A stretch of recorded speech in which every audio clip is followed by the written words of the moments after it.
سلام عزیزای دلم، چطوری؟ خب یه تمرین میخوایم با هم بریم همین حالا با هم دیگه که داری صدای من میشنوی.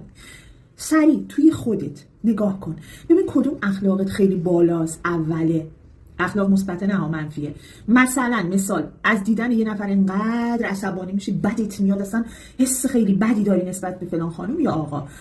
خب یا حسودی یا وسواسی، خشمگینی، دیگه برات بگم گیر میدی یا خیلی گیر میدی یا حالا هر چی. خب الان داری بهش فکر میکنی دیگه، در خودت اومد بالا. خب فرض مثال دارم میزنم، من از دیدن فلان خانم یا آقا اصلا ازش بدم میاد، خوشم هم نمیاد ازش.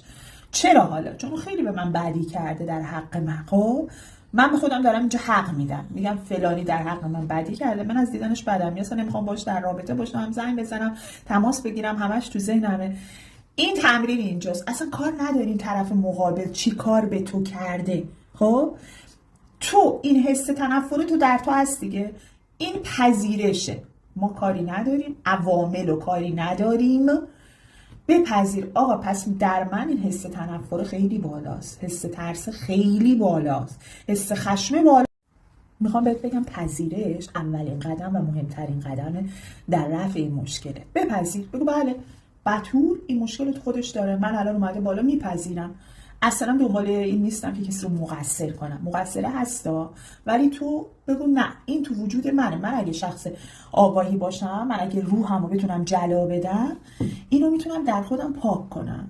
پس بگو من برای این حسم پاکسازی میکنم، متاسفم، منو ببخش، متشکرم و دوستت دارم.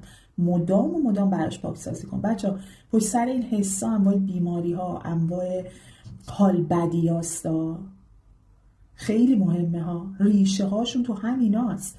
بشناس و براش پاکسازی کن. مرسی.